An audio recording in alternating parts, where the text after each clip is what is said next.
Although it is now difficult to imagine, Hythe's rise and development stems from its former role as a busy channel port. St Leonards stands far from the sea today, but when the first Norman church was built in 1080, the High Street formed the quayside of the Cinque Port of Hythe. The earliest known reference to a church in the town is found in the contemporary Domesday Monarchum. Some writers believe that the north transept, now called St Edmund's Chapel, may have then incorporated a Saxon place of worship. A Saxon-style arch is still plainly visible.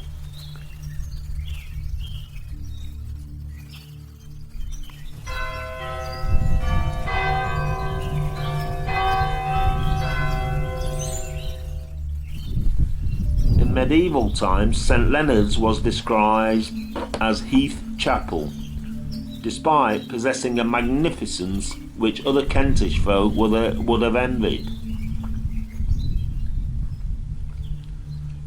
Successive archbishops of Canterbury held a large estate at Saltwood near Hythe and are believed to have been responsible for the enlargement of the church in 1120, probably using some of the craftsmen who built the cathedral in Canterbury. Aisles and transepts were added and a new, more elaborate choir with small apse was fashioned. Entry was through a west door where the interior tower wall still stands.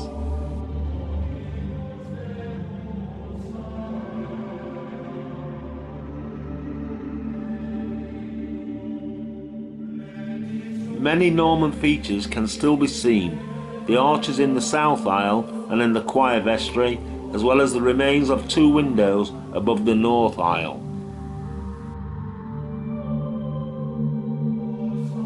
By 1220, fashions in architectural style had changed, with a growing number of pilgrims visiting the church. Further enlargements were carried out. Perhaps in an attempt to build a mini Canterbury Cathedral, and certainly with that inspiration, the civic pride of the townsfolk gave birth to the present church. The ambitious project was launched when Hythe was at the height of its prosperity, and the magnificent chancel and ambulatory beneath, now incorrectly known as the crypt, are the result. The only reason we can still see the remains of the previous churches is that the town's prosperity later waned and the plan could not be fully carried out.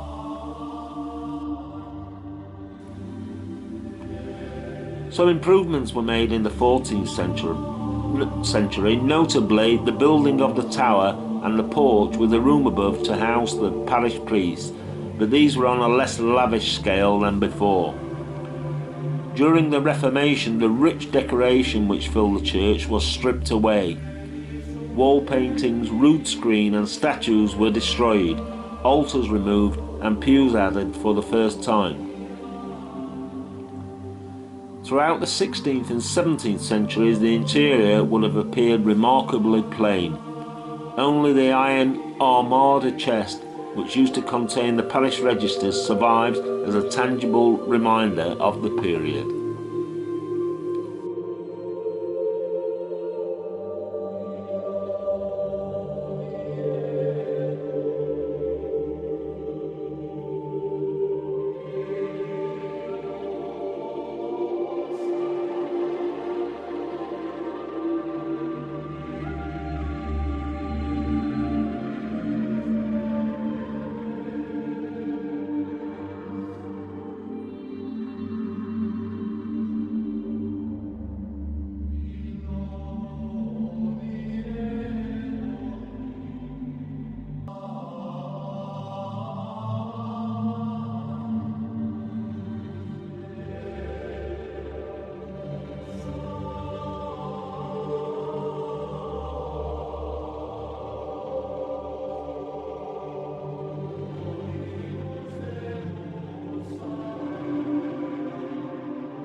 west tower of the medieval church collapsed in 1739. Possibly it had finally succumbed to weakness created by a severe earthquake of 1580. The ferocity of the tremors was reported to have made the church bells ring and caused dangerous cracks in nearby Saltwood Castle. A newspaper reported, "We learned from Hythe that on Thursday morning last about 11 o'clock the steeple of their church fell down, and that they have been busy digging out the bells, being 6 in number." About 10 persons were present when it fell, waiting for keys in the church porch to go up to the steeple for a view. But some delay being made in bringing them, they all happily saved their lives and no other damage than being terribly frightened.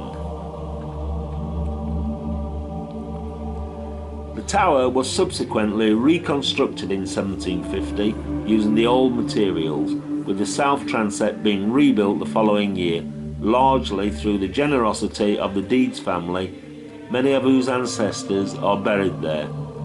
There was a clock in the tower before 1413, although the present instrument dates from 1901. Poorer people sat up there while the best pews below were rented out to wealthier worshippers.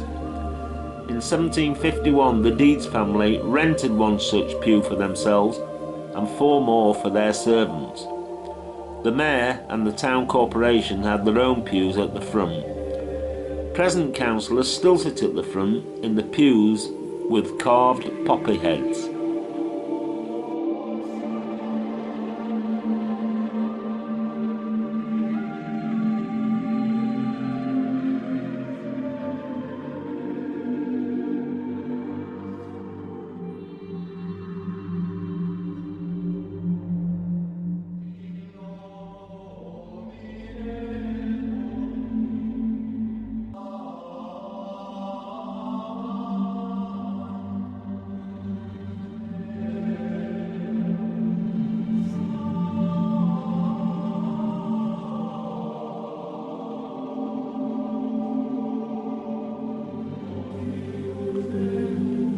Burial vaults were made outside the church in the later 18th and early 19th centuries. In 1875 and 1887 restorations to the church were carried out at a cost of £10,000.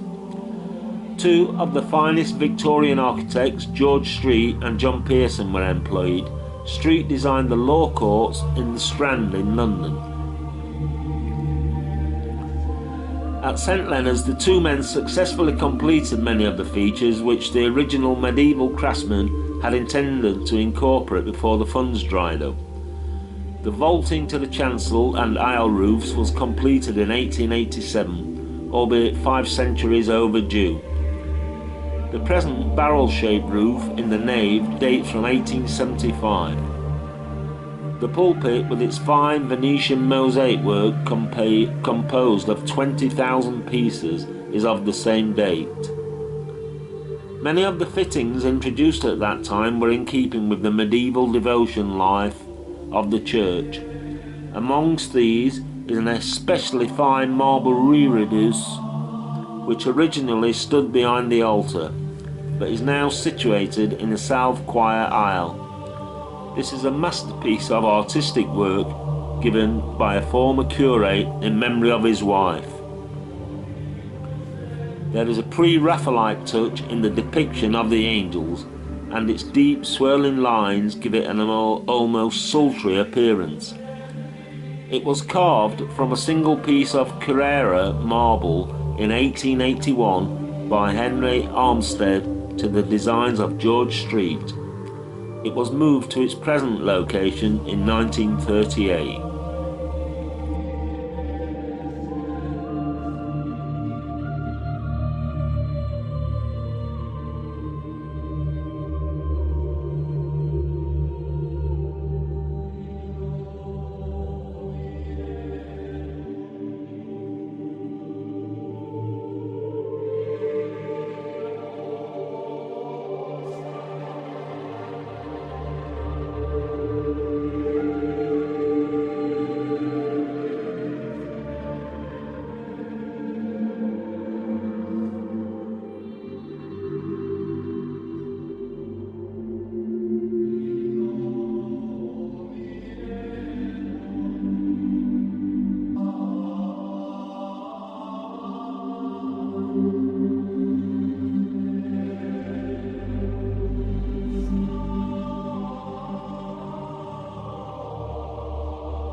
Two features in the church bring the visitor abruptly into the 20th century.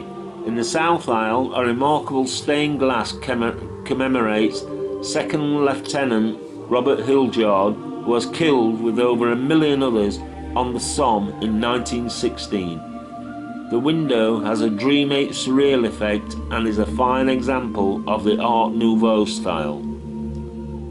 The present fine organ, built in 1936 by Harrison and Harrison, is the latest in a long line dating back to the 15th century.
Most visitors are impressed by the main east window, which shows Christ surrounded by angels ascending to heaven. The Victorian glass, which once occupied the space, was destroyed in 1940 when a German bomb struck the ground at the east end of the church, causing extensive damage. The present east window was dedicated in 1951 and reflects the long-term role played by the town of Hythe in the front line of England's defence. A Cinque Port ship can be seen in the panel at the bottom left, and an anti-aircraft gun and searchlights in the right-hand panel. The only structural alteration to the church in the 20th century was the building of the choir vestry on the north side in 1959, enclosing the fine Norman arch of the second church.